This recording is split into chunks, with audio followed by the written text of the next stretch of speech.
Salam, selamat hari Minggu tanggal 12 Juli tahun 2020 bagi Bapak, Ibu, dan Saudara sekalian yang kini menyaksikan ibadah online Majelis Jemaat GKI Galilea. Dalam kesempatan ini saya ingin mengucapkan selamat ulang tahun kelahiran dan selamat ulang tahun pernikahan bagi jemaat dari tanggal 12 sampai dengan tanggal 18 Juli 2020.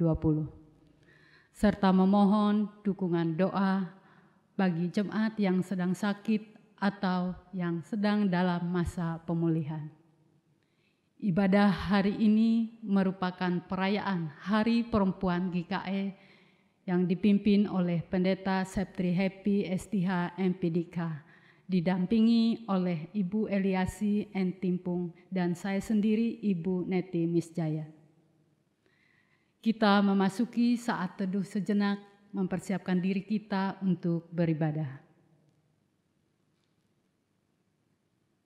Hari ini kita bersama merayakan Hari Perempuan GKI di tengah pandemi COVID-19. Kita bersyukur memasuki masa new normal dengan harapan Tuhan menuntun dan menyelamatkan kita serta memberikan pembebasan dari berbagai belenggu. Tuhan Yesus telah datang untuk menyampaikan kabar baik kepada orang miskin, pembebasan bagi para tawanan dan orang yang tertindas, juga penglihatan bagi yang buta. Marilah kita berhimpun dalam tarian pembebasan, menyanyikan lagu sukacita dan menaikkan untayan pengharapan. Mari kita merayakan Hari Perempuan GKI dalam ibadah yang kudus di hadapan Tuhan. Marilah kita mengawali ibadah kita dengan menyanyi Himne Kapiper GKI. Jemaat diundang berdiri.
Pertolongan kita adalah dalam nama Tuhan yang menjadikan langit dan bumi, yang tetap setia untuk selama-lamanya dan tidak pernah meninggalkan perbuatan tangannya. Kasih karunia dan damai sejahtera dari Allah Bapa kita dan dari Tuhan Yesus Kristus menyertai kamu.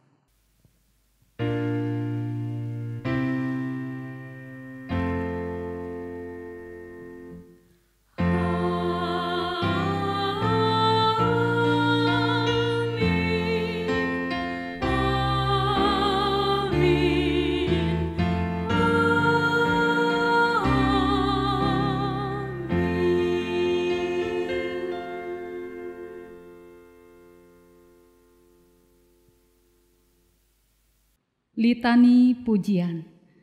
Nyanyikanlah nyanyian baru bagi Tuhan, sebab Ia telah melakukan perbuatan-perbuatan yang ajaib. Terpujilah Allah yang Maha Tinggi.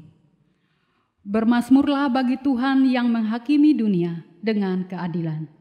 Terpujilah Allah yang Maha Adil. Bersorak-soraklah bagi Allah yang Maha Kasih, sekarang dan selamanya. Kita sambut dengan menyanyi dari Kidung Jumat nomor 40, Ajaib Benar Anugerah.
Jemaat diundang bangkit berdiri. Sebagai hamba Tuhan Yesus Kristus, kami memberitakan pengharapan kepada setiap orang yang sungguh-sungguh hidup di dalam Tuhan. Sebab lebih baik 1 hari di pelataran Tuhan daripada 1000 hari di tempat lain. Lebih baik berdiri di ambang pintu rumah Allah daripada diam di kemah-kemah orang fasik. Sebab Tuhan Allah adalah matahari dan perisai, kasih dan kemuliaan Ia berikan. Ia tidak menahan kebaikan dari orang yang hidup tidak bercela. Mazmur 84 ayat 11 sampai 12. Silakan jemaat duduk. Jemaat yang terkasih, pembacaan Alkitab sesuai dengan Almanak Nas GKE, yaitu terdapat dalam Kitab Kejadian pasal 25 ayat 19 sampai 34. Sebelum kita membaca firman Tuhan ini, mari kita berdoa. Ya Allah, kami datang memuji nama-Mu yang akbar. Kami bersyukur atas segala kebaikan dan kebajikan-Mu dalam hidup kami. Kami mengagumi tangan kasih-Mu karena Engkau telah menuntun kami di jalan-jalan hidup yang kami tempuh. Ya Allah, betapa menakjubkan cinta-Mu. Ketika kami berduka, Engkau menghibur kami. Ketika kami letih lesu, Engkau menguatkan kami. Ketika kami jatuh, Engkau mengangkat kami. Ketika kami kehilangan pengharapan, Engkau menjanjikan keselamatan yang kekal. Kami bersyukur karena kami dan berkat-Mu senantiasa Engkau limpahkan bagi kami umat-Mu. Biarlah semuanya ini boleh meyakinkan kami senantiasa bahwa Engkau adalah sumber kebaikan bagi kami. Jika sebentar kami akan bersama-sama membaca firman-Mu, tolonglah kami. Berikanlah kami akal budi dan hikmat, sehingga kami boleh membacanya dengan baik, untuk memahami dan untuk melakukannya dalam kehidupan kami setiap hari. Dalam nama Tuhan Yesus kami berdoa. Amin.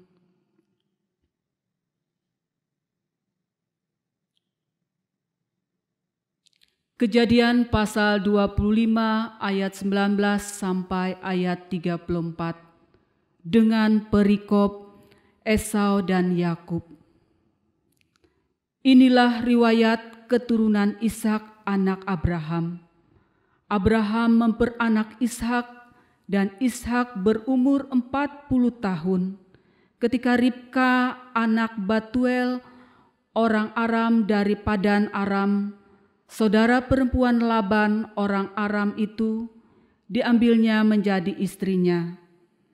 Berdoalah Ishak kepada Tuhan untuk istrinya, sebab istrinya itu mandul. Tuhan mengabulkan doanya sehingga Ribka istrinya itu mengandung.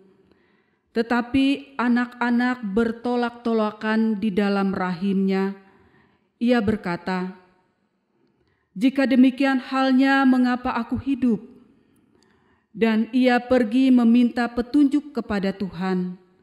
Firman Tuhan kepadanya, "Dua bangsa ada di dalam kandungannya, dan dua suku bangsa akan terpancar dalam rahimmu. Suku bangsa yang satu akan lebih kuat dari yang lain, dan anak yang tua akan menjadi hamba kepada anak yang muda." Setelah genap harinya untuk bersalin, memang anak kembar yang di dalam kandungannya. Keluarlah yang pertama, warnanya merah seluruh tubuhnya, seperti jubah berbulu, sebab ia dinamai Esau. Sesudah itu keluarlah adiknya, tangannya memegang tumit Esau, sebab ia dinamai Yakub. Ishak berumur 60 tahun pada waktu mereka lahir. Lalu bertambah besarlah kedua anak itu. Esau menjadi seorang yang pandai berburu, seorang yang suka tinggal di padang. Tetapi Yakub adalah seorang yang tenang, yang suka tinggal di kemah. Ishak sayang kepada Esau, sebab ia suka makan daging buruan. Tetapi Ribka kasih kepada Yakub. Pada suatu kali Yakub sedang memasak sesuatu, lalu datanglah Esau dengan lelah dari padang.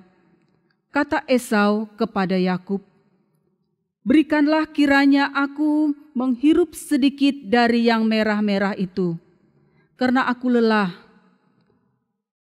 Itulah sebabnya namanya disebut Edom.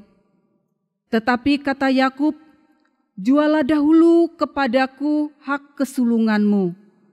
Sahut Esau, "Sebentar lagi aku akan mati.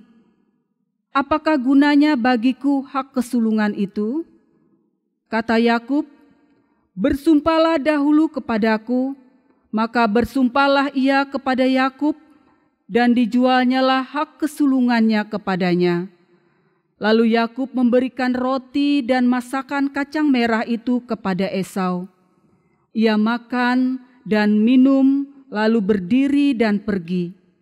Demikianlah Esau memandang ringan hak kesulungan itu. Yang berbahagia ialah mereka yang mendengarkan firman Allah dan yang memeliharanya. Amin. Marilah kita sambut pembacaan Alkitab tadi, kita menyanyi dari Kidung Pujian, Firman Jadi Manusia.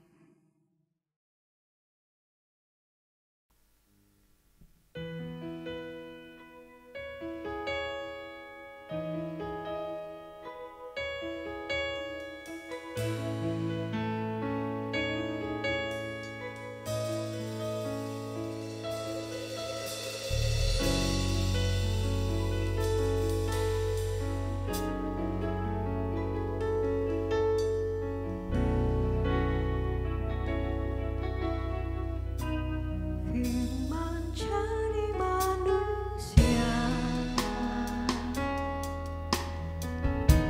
diam di antara kita. Ada hidup terang bagi manusia, Engkau datang bagi kepunyaanmu. Yesus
Salam, selamat hari Minggu Bapak Ibu Sidang Jemaat Tuhan.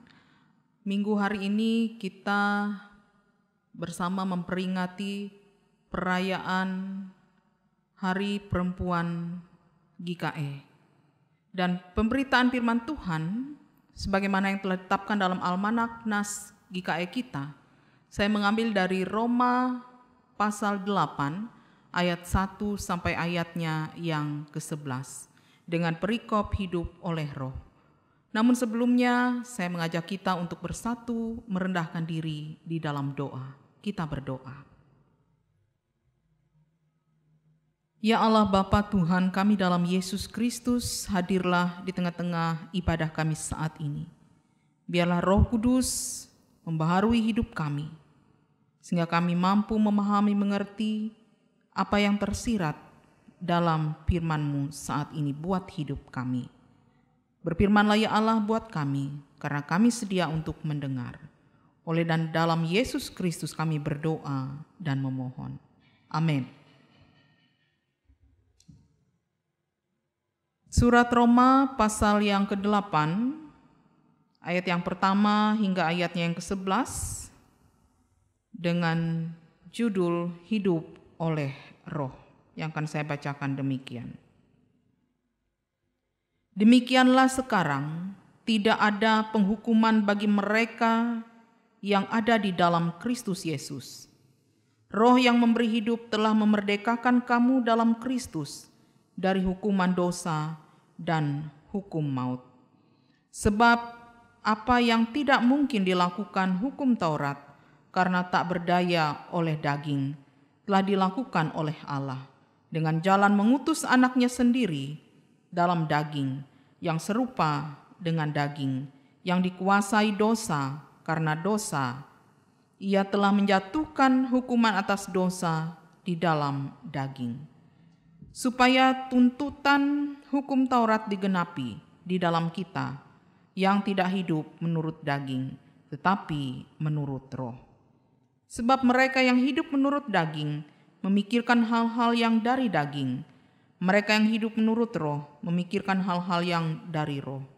Karena keinginan daging adalah maut, tetapi keinginan Roh adalah hidup dan damai sejahtera. Sebab keinginan daging adalah perseteruan terhadap Allah, karena ia tidak takluk kepada hukum Allah. Hal ini memang tidak mungkin baginya. Mereka yang hidup dalam daging tidak mungkin berkenan kepada Allah. Tetapi kamu tidak hidup dalam daging, melainkan dalam Roh. Jika memang Roh Allah diam di dalam kamu. Tetapi jika orang tidak memiliki Roh Kristus, ia bukan milik Kristus. Tetapi jika Kristus ada di dalam kamu, maka tubuh memang mati karena dosa, tetapi roh adalah kehidupan oleh karena kebenaran. Dan jika Roh Dia yang telah membangkitkan Yesus dari antara orang mati diam di dalam kamu, maka Ia yang telah membangkitkan Kristus Yesus dari antara orang mati akan menghidupkan juga tubuhmu yang fana itu oleh Roh-Nya yang diam di dalam kamu. Demikian pembacaan Alkitab untuk kita. Tuhan Yesus bersabda, berbahagialah orang mendengar firman Tuhan dan yang meliharanya dalam hidupnya tiap-tiap hari. Amin.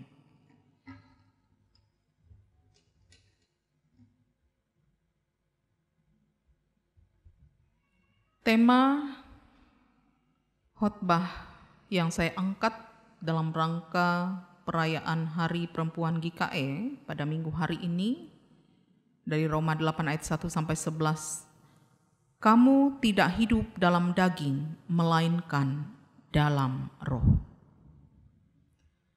Bapak Ibu saudara-saudara yang terkasih dalam Tuhan Yesus Kristus, minggu ini ibadah kita bertepatan dengan Hari Perempuan GKE. Berbicara tentang perempuan, kita mungkin pernah mendengar seperti ada pepatah, di balik seorang pria yang sukses selalu ada seorang wanita yang tangguh.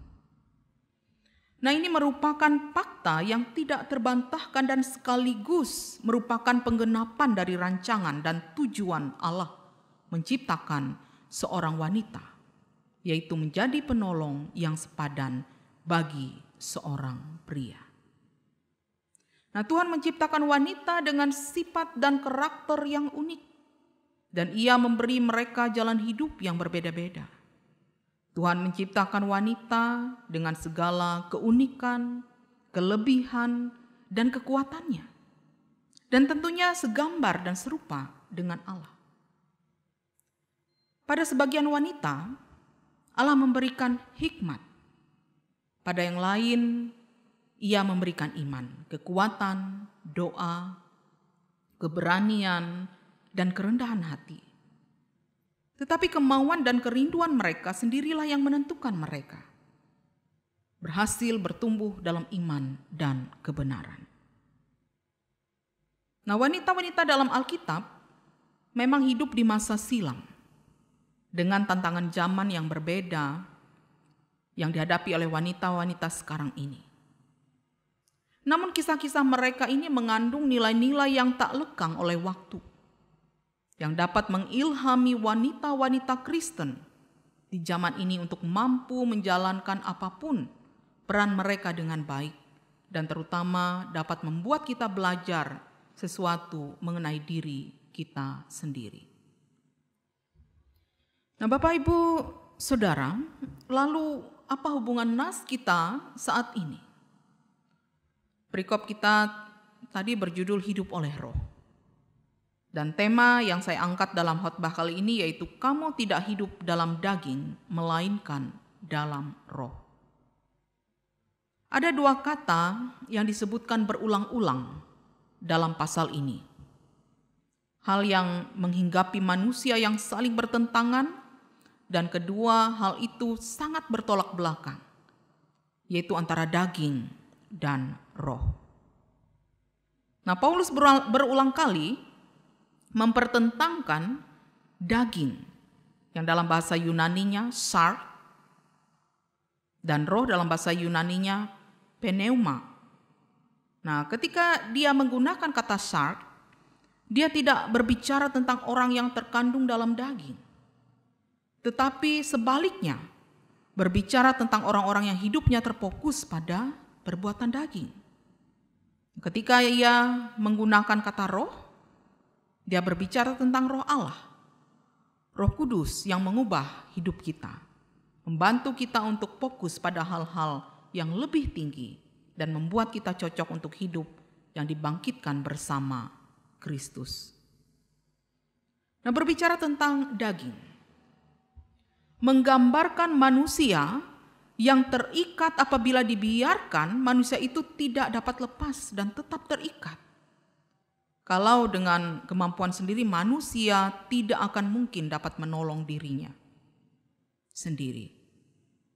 Nah, ciri manusia yang hidup dalam keinginan daging adalah orang yang hanya mencukupkan diri dengan kehidupan yang hanya berpusat pada dirinya sendiri.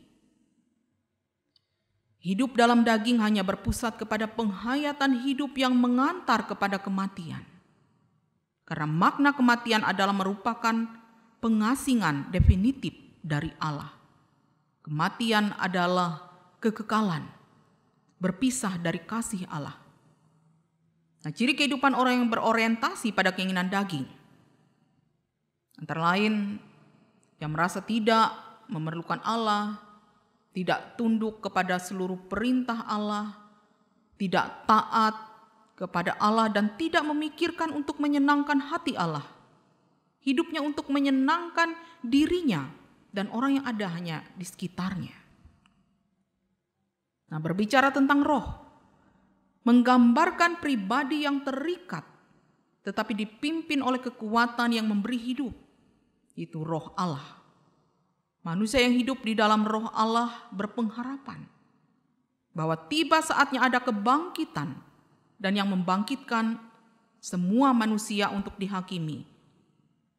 Tetapi bagi yang mengenal Yesus, akan bersama-sama dengan Dia dalam kekekalan di sebelah kanan Allah Bapa di sorga. Jadi konflik antara daging dan roh itu selalu terjadi walaupun kita sudah mengikuti Yesus. Selanjutnya, apa makna orang percaya yang dikatakan dipimpin oleh roh Allah? Nah, dengan memberi diri kita dipimpin roh, kita tidak hidup di bawah hukum Taurat. Artinya, Hukum Taurat tidak lagi mendakwa mereka yang dipimpin oleh Roh Kudus.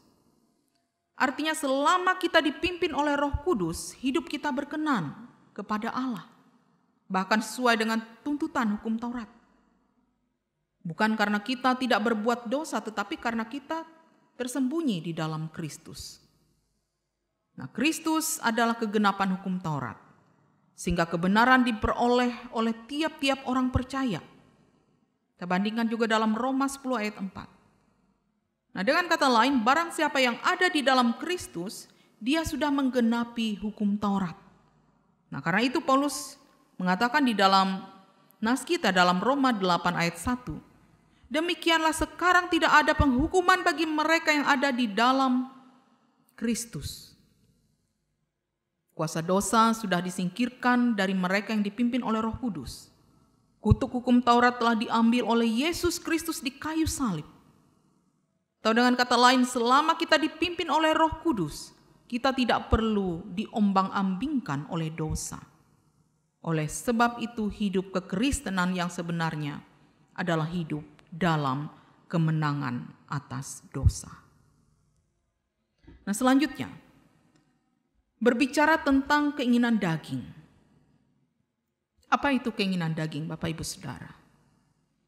Nah, kalau dilihat dari segi tingkah laku dan perbuatan manusia, maka perbuatan daging adalah perbuatan yang nyata disaksikan semua manusia, yang merefleksikan daging manusia yang keluar dari hati yang jahat, sebagaimana manusia keturunan Adam. Nah, bisa jadi perbuatan daging tidak sama pada semua orang. Namun demikian daging tetap daging apabila tidak dipimpin Roh Kudus. Kita bandingkan juga dalam Galatia 5 ayat 19 sampai 21. Di sana Paulus memberikan daftar perbuatan daging. Perbuatan seks, perbuatan agamis, dan perbuatan yang berhubungan dengan orang lain. Nah, perbuatan-perbuatan seks antara lain meliputi percabulan, kecemaran, hawa nafsu. Perbuatan-perbuatan agamis meliputi penyembahan berhala, sihir. Perbuatan-perbuatan yang berhubungan dengan orang lain meliputi perseteruan, perselisihan, iri hati, amarah, kepentingan diri sendiri, percideraan, roh pemecah, kedengkian, perbuatan-perbuatan sembrono, kemabukan, pesta pora, dan sebagainya. Nah, dengan kata lain, barang siapa melakukan hal-hal tersebut di atas, membuktikan bahwa mereka dikuasai oleh daging. Mereka belum menjadi milik Kristus yang dipimpin Roh Kudus dan tidak berhak menerima kerajaan Allah. Nah, kalau kita mau jujur Bapak Ibu Saudara, maka kita semua pasti ada masuk dalam daftar tadi. Pasti ada yang menjadi pergumulan kita sampai saat ini. Walaupun kita sudah menerima Yesus Kristus secara pribadi dan meyakini pengampunan dosa, kita pernah gagal di dalam perang melawan keinginan daging. Masih ada kemenangan kalau kita mau kembali dipimpin oleh Roh. Lain soal dengan mereka yang sengaja hidup di dalam perbuatan-perbuatan daging sebagai kebiasaan yang tidak mau mereka tinggalkan. Nah, selanjutnya kita berbicara tentang keinginan roh itu. Nah, keinginan roh diimputasikan kepada kita pada waktu kita dilahirkan kembali, atau ketika kita mengaku bahwa pemilik kita adalah Yesus Kristus. Keinginan roh adalah kebalikan dari keinginan daging kita. Kita lihat dalam Galatia 5 ayat 24, di sana dikatakan, barang siapa menjadi milik Kristus Yesus, ia telah menyalibkan daging dengan segala hawa nafsu dan keinginannya. Nah, tanda-tanda seorang dipimpin oleh Roh Kudus adalah hubungannya yang baru dengan orang lain, yakni janganlah kita gila hormat, janganlah kita saling menantang dan saling mendengki. Tidak gila hormat, tidak saling menantang, tidak saling mendengki. Artinya, saling menanggung bebanlah kamu. Saling hormat-hormatilah kamu. Saling mendukunglah kamu. Saling mengasihanilah kamu. Bapak, Ibu, Saudara-saudara yang saya kasih dalam Tuhan Yesus Kristus, nas ini sangat relevan dengan kehidupan kita di masa sekarang ini. Dalam saat tertentu di mana orang Kristen berada dalam keadaan kemanusiaan yang dikuasai oleh dosa. Dalam keadaan ini, hukum Taurat menjadi sesuatu yang sepertinya mendorong perbuatan dosa. Karena ia akan semakin kelihatan buruk dan frustasi tanpa daya menghadapi kekuatan dosa. Tetapi sebagai orang yang di dalam Kristus, kekuatan Roh Kudus akan muncul dalam diri untuk mengalami kemenangan atas dosa. Orang yang dikuasai keinginan daging berlaku hukum kehidupan yang berpusat pada diri sendiri dan dikendalikan tabiat yang berdosa. Sementara orang yang dikuasai keinginan roh, baginya berlaku hukum kehidupan yang berpusat pada kehendak Kristus, dikendalikan oleh Roh Allah dan diarahkan kepada pribadi Allah. Adalah bijak jika kita mau untuk melihat perjalanan kehidupan yang kita telah lalui bersama Bapak Ibu Saudara. Kemana sebenarnya kita membawa diri kita, keluarga kita, anak-anak kita? Ataukah tanpa kita sadari bahwa kita sedang membawa diri, anak dan keluarga kita ke jurang yang dalam atau ke jalan yang salah? Maka perlulah untuk kita menjawabnya dalam diri kita. Apakah Tuhan sudah menjadi guru, mentor, pembimbing dalam hidup kita? Walaupun kita lihat hikmat Salomo yang mengatakan hidup di bawah matahari adalah kesia-siaan. Bukan artinya kita tidak perlu mengejar harapan, cita-cita dan karir kita. Namun justru sebaliknya, mari kita mengejar apapun selama kita diberikan Tuhan kesempatan. Tetapi kejarlah semuanya di bawah bimbingan dan tuntunan Tuhan. Supaya apapun yang kita perbuat dan lakukan, semuanya tertuju pada Roh Tuhan. Tuhan menempatkan Roh-Nya dalam diri setiap orang percaya kepada Tuhan Yesus adalah supaya kita memiliki hidup dan damai sejahtera. Yang Tuhan inginkan adalah apa yang terbaik dalam hidup kita. Bagaimana kita supaya menikmati hidup yang diberikan oleh Tuhan. Kita bersuka cita, kita memiliki damai sejahtera menjalani hari-hari hidup kita. Seperti ibarat kita ini membaca sebuah buku, Bapak Ibu Saudara. Jika kita sering memperdalam ilmu sebuah buku, namun ketika buku itu hilang dan lenyap, ilmu dari buku itu tidak akan pernah lenyap karena sudah ada di dalam otak kita. Nah, demikian juga hidup ini. Apapun yang kita dapatkan dan raih dalam hidup ini, pada akhirnya semuanya akan lenyap. Tetapi hidup kita tidak akan lenyap bersama dengan dunia ini, karena kita telah memiliki hidup yang sesungguhnya.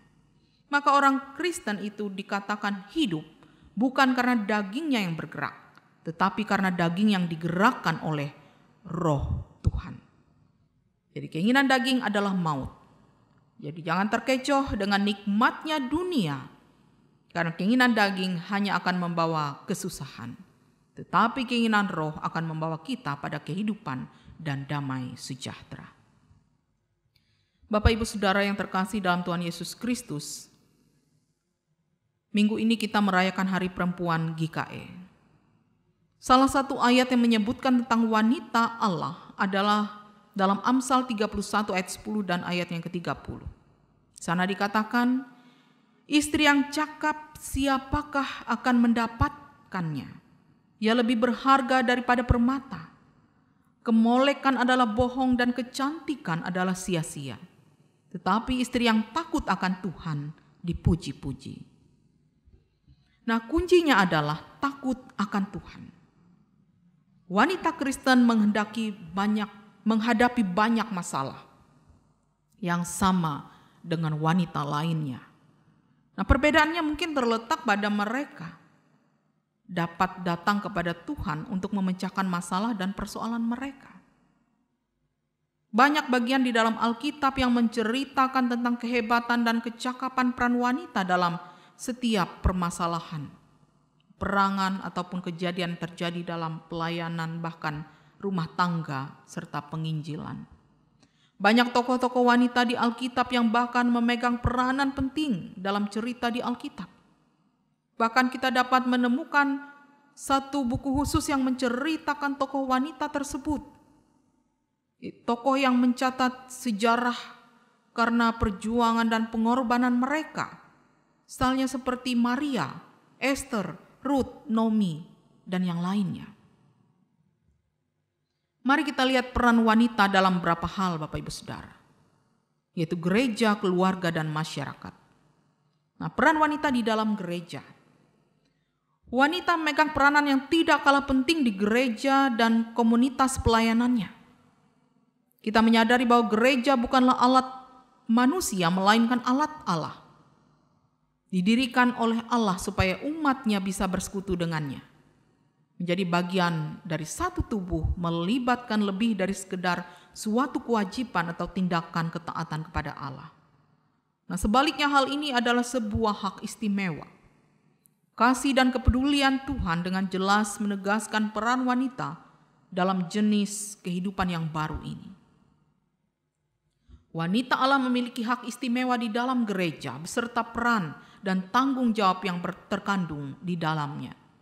Yaitu berperan dalam kehidupan yang kudus, berperan dalam persekutuan, kesaksian, dan penyembahan. Kekudusan harus menjadi gaya hidup wanita Allah sehingga kehidupan Yesus bersinar melalui kehidupannya.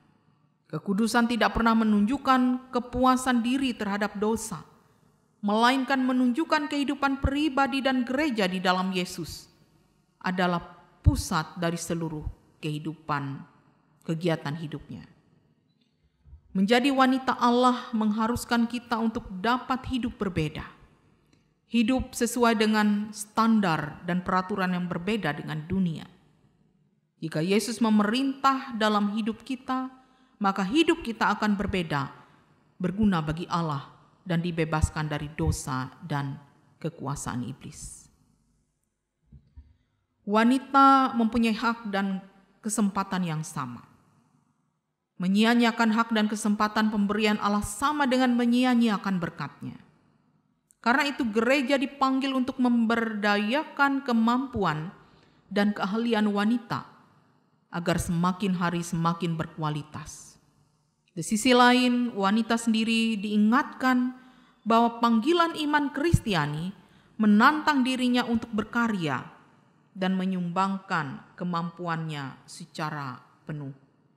Dengan motivasi yang demikian, apapun yang dilakukan wanita bukan merupakan ambisi pribadi atau diri demi dirinya sendiri, namun lebih kepada kesadaran akan panggilan ilahi.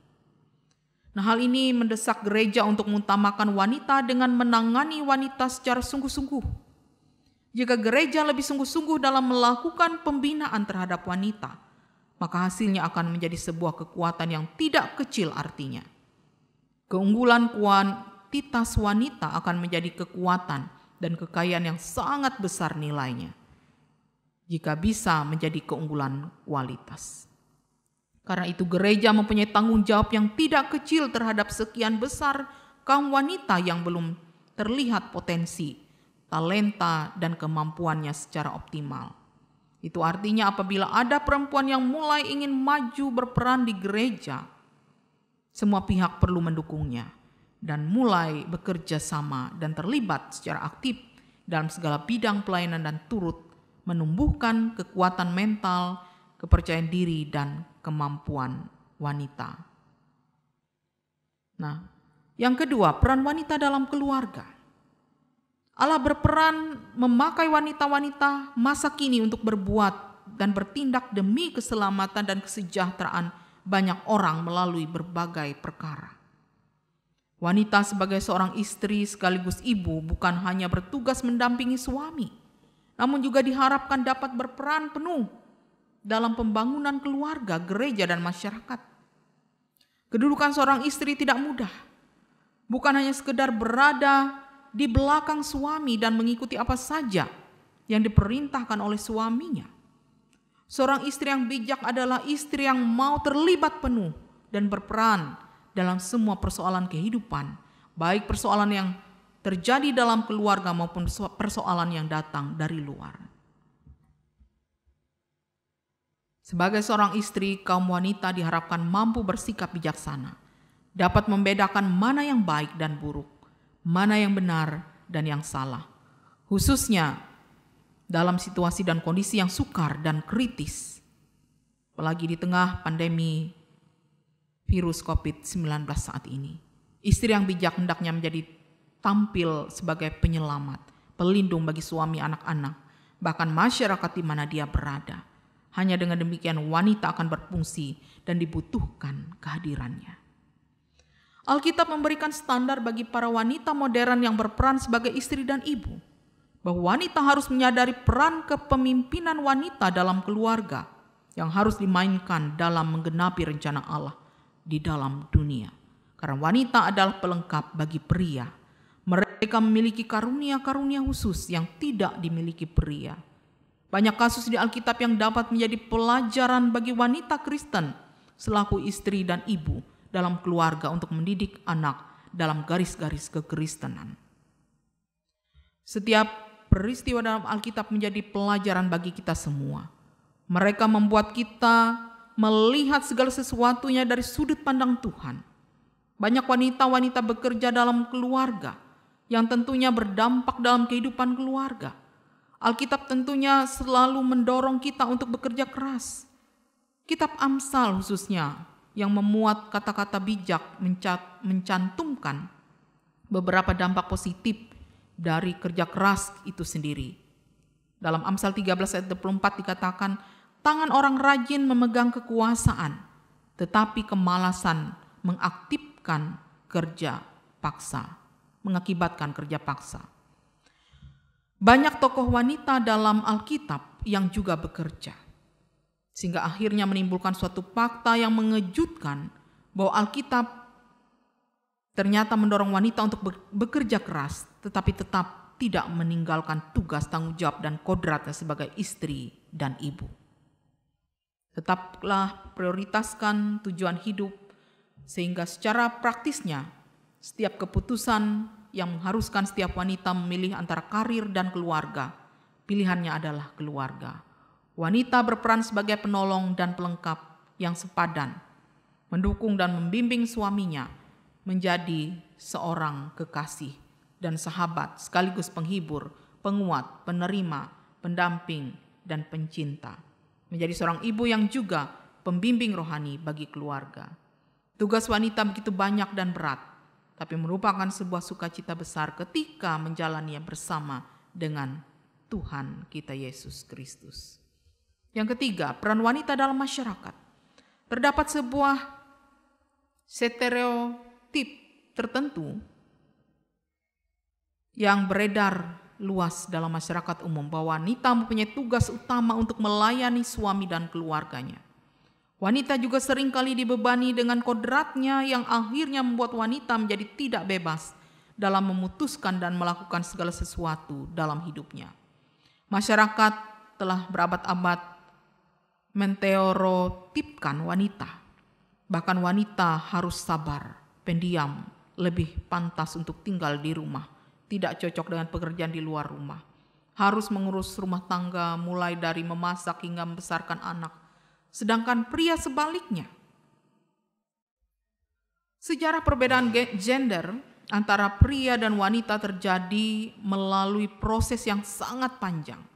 Melalui proses yang panjang, sosialisasi gender tersebut akhirnya dianggap menjadi ketentuan Tuhan atau kodrat sehingga seolah-olah tidak dapat diubah lagi. Sekarang sudah saatnya bagi masyarakat untuk mengubah pemahaman yang salah tentang kodrat. Dalam hal ini wanitalah orang pertama yang harus dapat mengubah pemahaman yang salah tentang kodrat itu. Proses ini sangat berkaitan dengan keberanian diri untuk mengubah struktur yang ada, baik dalam gereja maupun masyarakat tempat wanita berada. Banyak orang setuju jika wanita dibebani oleh 2 atau lebih peran yang sama-sama menuntut tanggung jawab. Peran ganda sebagai ibu rumah tangga dan sebagai wanita karir misalnya. Seorang wanita Allah yang bijak akan menjadi kebanggaan bagi orang di sekitarnya. Kebanggaan bagi suaminya dan anak-anaknya. Berhasil dalam pelayanannya dan terkenal sebagai wanita yang baik dalam masyarakat sekitarnya. Setiap wanita berharga di mata Allah dan setiap wanita merupakan senjata rahasia Allah dalam karyanya dalam dunia ini. Wanita merupakan rekan kerja Allah yang dapat dipercaya karena wanita adalah pelengkap bagi pria.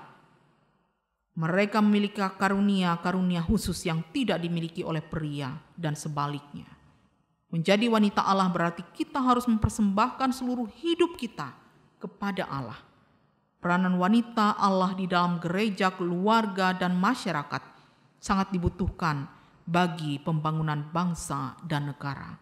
Allah berkenan memakai wanita masa kini untuk berbuat dan bertindak demi keselamatan dan kesejahteraan banyak orang melalui banyak hal. Tuhan memberkati firman-Nya dan berkati kita sekalian. Amin. Bapak Ibu, mari kita bersama masuk pada doa syafaat. Kita berdoa. Segala pujian, hormat, dan ucapan syukur senantiasa kami naikkan kehadirat-Mu yang kudus ya Tuhan. Betapa Engkau Allah yang baik dalam kehidupan kami. Kami percaya Engkau Allah yang hidup dan tidak akan meninggalkan kami. Terlebih di tengah keadaan pandemi virus COVID-19 ini. Kami percaya sampai saat ini kami boleh ada. Bahkan dalam keadaan sehat, itu semua adalah karena kasih dan kemurahan Tuhan. Kami boleh menjalani kehidupan itu dari waktu ke waktu dan sampai detik ini. Kami bersyukur Tuhan karena pada minggu hari ini kembali kami boleh melaksanakan ibadah online kami. Karena keadaan yang tidak memungkinkan kami untuk bisa hadir seperti biasa di gedung gereja ini. Tapi itu tidak menghalang kami untuk selalu datang memuji memuliakan akan kebesaran nama-Mu ya Tuhan dalam kehidupan kami di dalam dunia ini. Kami percaya kami memiliki Allah yang hidup yang tidak akan meninggalkan kami. Terima kasih ya Tuhan atas firman-Mu. Biarlah firman-Mu tadi boleh membuka mata hati dan kehidupan kami agar selalu dibaharui, agar kami mampu membedakan mana yang baik, mana yang salah, mana keinginan daging dan mana keinginan roh yang sesuai dan seturut dengan kehendak Tuhan. Tolonglah kami Tuhan di tengah kekurangan, kelemahan dan keterbatasan kami, agar kami mampu hidup sesuai dan seturut dengan kehendak Tuhan. Terima kasih ya Tuhan. Pada saat ini kami ingin menaikkan rangkaian syafaat kami. Pertama-tama kami berdoa untuk bangsa dan negara kami yang kami cintai, itu Indonesia ini. Kiranya pemimpin bangsa kami, dari Bapak Presiden beserta jajarannya, Gubernur beserta jajarannya, Bupati beserta jajarannya, Wali Kota, dan sampai tingkat-tingkat pemimpin yang terkecil di aparat pedesaan. Mari Bapak, biarlah Engkau memberkati roda pemerintahan kami dari pusat sampai tingkat ke daerah, terlebih dalam menghadapi pergumulan berbangsa dan bernegara, bahkan yang mendunia sifatnya, yaitu kami didera oleh wabah virus COVID-19 ini. Kami mohon ya Tuhan pengasihan-Mu atas kami umat-Mu di dalam dunia ini. Biarlah Tuhan yang telah menciptakan halik langit dan bumi beserta segala isinya, Tuhan yang mengendalikan kehidupan dan alam semesta ini, kembali kami sujud dan menyembah Engkau ya Tuhan. Kami mohon pengampunan daripada-Mu, sehingga keadaan yang menimpa kami yang diakibatkan oleh virus COVID-19 ini boleh segera berlalu dari alam semesta ini. Dan kami boleh melaksanakan tugas dan kehidupan kami secara normal seperti biasa. Terima kasih ya Tuhan. Tolonglah mereka yang bertugas, khususnya tim gugus percepatan COVID-19 dalam menangani kasus-kasus yang ada di daerah masing-masing, sehingga dapat bekerja sama dengan masyarakat, sehingga mampu bergandengan tangan untuk memutus mata rantai penyebaran dari pandemi virus COVID-19 ini, sehingga kami boleh kembali menjalani kehidupan ini secara normal. Terima kasih ya Tuhan. Biarlah Engkau memberkati pemimpin kami, berikan hikmat bijaksana kepada mereka, sehingga mereka dimampukan untuk mengambil setiap keputusan yang ada untuk kebaikan bangsa dan negara ini. Terima kasih Bapa. Saat ini kami juga berdoa, khususnya untuk pemerintahan kami Kalimantan Tengah. Kiranya diberkati Bapak Gubernur, Wali Kota, beserta jajarannya, sehingga mereka juga dimampukan untuk memimpin wilayah atau daerah kami Kalimantan Tengah ini sampai ke pelosok yang terkecil dengan adil, arif, dan bijaksana, terlebih di tengah wabah virus ini. Berikan senantiasa kepada para pemimpin bangsa agar mereka selalu kuat, sehat, dan mampu untuk menjalani roda pemerintahan ini dengan roh takut akan Tuhan. Terima kasih ya Tuhan. Saat ini kami berdoa untuk jemaat-Mu dalam lingkungan pelayanan Gereja Galilea. Kiranya Engkau memberkati sidang jemaat-Mu dimanapun berada. Memberkati tiap-tiap keluarga rumah tangga mereka. Bagi yang sakit, Tuhan kiranya hadir dalam pergumulan sakit penyakit mereka. Kiranya atas perkenan Tuhan, Tuhan angkat sakit penyakit mereka. Dan diberkati segala usaha pengobatan mereka melewati perpanjangan tangan dokter, perawat, obat-obatan, makanan, minuman yang mereka pakai. Demikian juga ya Tuhan, kami berdoa bagi sidang jemaat-Mu yang boleh bersuka cita karena boleh memperingati hari ulang tahun kelahiran maupun ulang tahun pernikahan mereka. Biarlah kekuatan, kesehatan, umur panjang, hikmat, sukacita, kebahagiaan Kau tambahkan kepada mereka. Bagi jemaat-Mu yang berduka cita karena harus kehilangan orang-orang yang mereka cintai, biarlah kasih dan kemurahan Tuhan, kekuatan, penghiburan yang datang dari Tuhan saja yang mampu menghibur, menguatkan mereka, sehingga mereka tetap dimampukan untuk menjalani kehidupan ke depan. Bagi jemaat-Mu yang bergumul dalam kehidupan keluarga, rumah tangga, usaha pekerjaan, biarlah Tuhan juga senantiasa hadir dalam setiap permasalahan kehidupan mereka dan tidak meninggalkan mereka. Terima kasih ya Tuhan, kami serahkan anak-anak muda gereja-Mu. Demikian juga anak-anak kami yang balita. Biarlah Tuhan senantiasa memberkati tumbuh kembang mereka, memberkati dunia pendidikan mereka. Biarlah doa, harapan, dan cita-cita mereka boleh tercapai. Terima kasih ya Tuhan. Saat ini kami mau serahkan kehidupan khususnya kaum perempuan GKE. Karena hari ini kami boleh memperingati Hari Perempuan GKE. Biarlah kami sebagai kaum perempuan mampu menjadi wanita-wanita bijak yang senantiasa boleh berkarya dalam kehidupan keluarga, rumah tangga, kehidupan bermasyarakat, bergereja, bahkan dalam kehidupan berbangsa dan negara ini. Biar kami boleh dipakai menjadi alat Tuhan di tengah-tengah dunia ini untuk pujian, hormat, kemuliaan bagi nama-Mu di sorga. Berkati juga Tuhan gereja-gereja yang ada di muka bumi, khususnya gereja Kalimantan Evangelis. Biar Engkau memberkati mereka yang duduk di Sinode GKE Banjarmasin. Biarlah Engkau juga memberkati setiap resort yang ada tersebar di wilayah Kalimantan ini. Biarlah semuanya dalam keadaan yang menimpa kami di tengah pandemi virus COVID-19 ini. Jemaat-Mu tidak terhilang dan jauh dari hadapan Tuhan.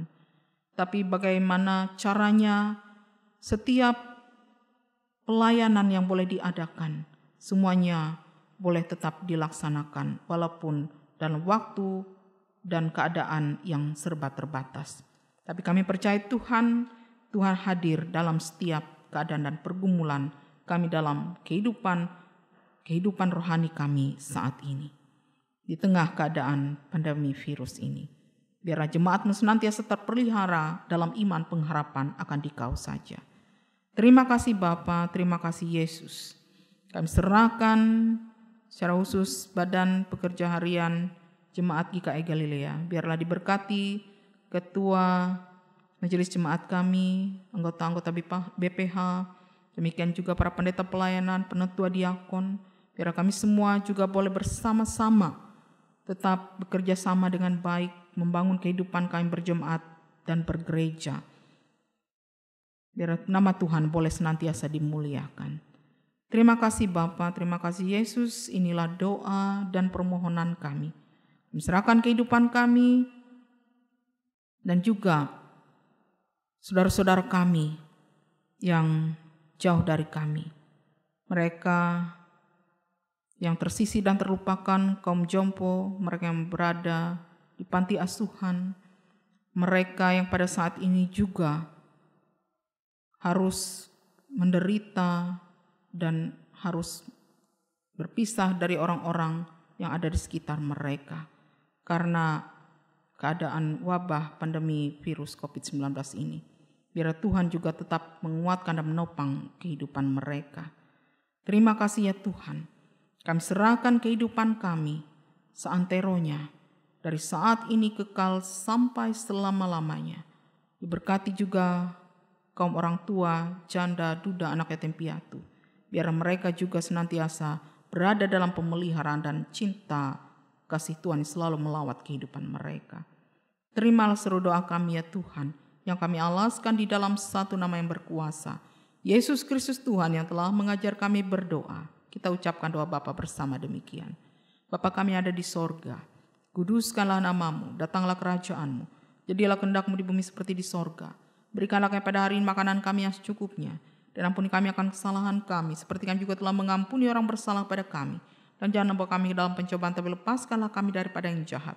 Karena Engkau yang punya kerajaan, kuasa, dan kemuliaan sampai selama-lamanya. Amin.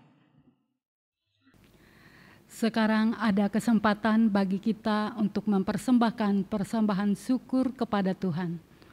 Persembahan ini selain dikumpulkan via transfer rekening Bank Pembangunan Kalteng, juga dapat dikumpulkan di kantor sekretariat BPH Majelis Jemaat GKI Galilea hari Selasa sampai dengan hari Sabtu pada jam kerja, yaitu pukul 8 WIB sampai dengan pukul 12 WIB. Dengarkanlah pengantar tentang persembahan. Ada yang menyebar harta tetapi bertambah kaya. Ada yang menghemat secara luar biasa, namun selalu berkekurangan. Siapa banyak memberi berkat, diberi kelimpahan. Siapa memberi minum, ia sendiri akan diberi minum. Amsal pasal 11 ayat 24 sampai 25. Mari kita berdoa. Ya Allah Bapa kami yang bertata di kerajaan surga, Engkau telah mengaruniakan pemberian yang baik kepada kami. Terimalah persembahan syukur kami umat-Mu yang kami serahkan sebagai bentuk ketaatan dan rasa syukur kami kepadamu. Berkatilah ya Tuhan agar dapat dipergunakan untuk melayani Tuhan dan sesama kami. Amin. Sementara jemaat mempersembahkan persembahan syukurnya, jemaat menyanyi dari NKB nomor 100, Rindukah Engkau mendapat berkat Tuhan.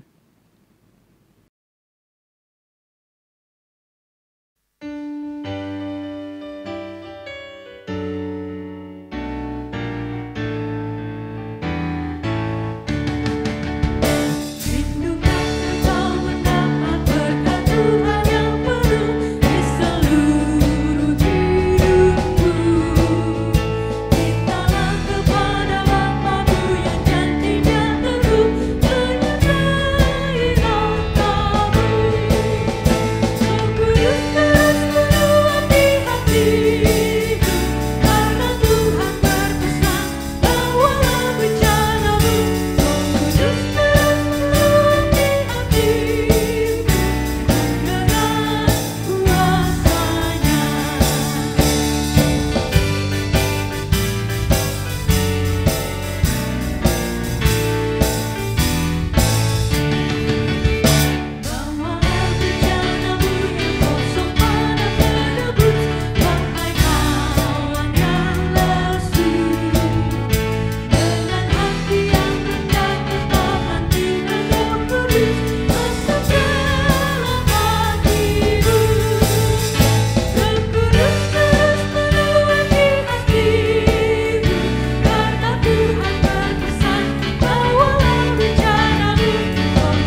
Jemaat, saya undang untuk bangkit berdiri. Kita akan bersama mengikrarkan pengakuan iman rasuli kita.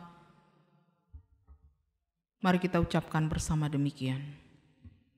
Aku percaya kepada Allah Bapa yang Maha Kuasa, Khalik langit dan bumi, dan kepada Yesus Kristus, Anak yang tunggal Tuhan kita, yang dikandung daripada Roh Kudus, lahir dari anak darah Maria, yang menderita di bawah pemerintahan Pontius Pilatus, disalibkan, mati dan dikuburkan, turun ke dalam kerajaan maut. Pada hari yang ketiga bangkit pula dari antara orang mati, naik ke sorga, duduk sebelah kanan Allah Bapa yang Maha Kuasa, dan akan datang dari sana untuk menghakimi orang hidup dan yang mati. Aku percaya kepada Roh Kudus, gereja yang kudus dan am, persekutuan orang kudus, pengampunan dosa, kebangkitan daging, dan hidup yang kekal. Haleluya.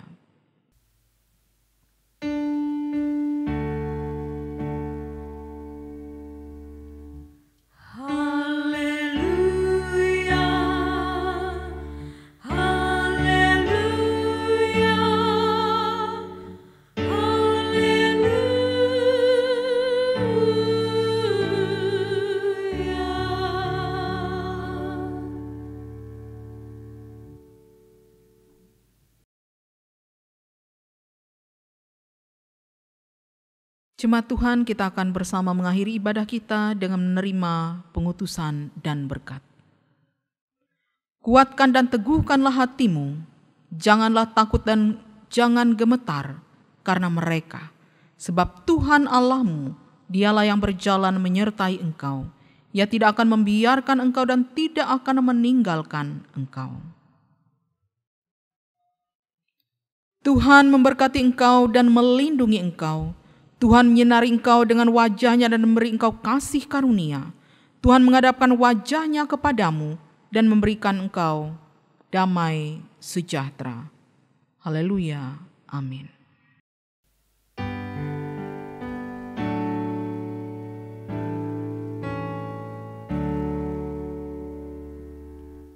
Haleluya, haleluya, haleluya.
Ibu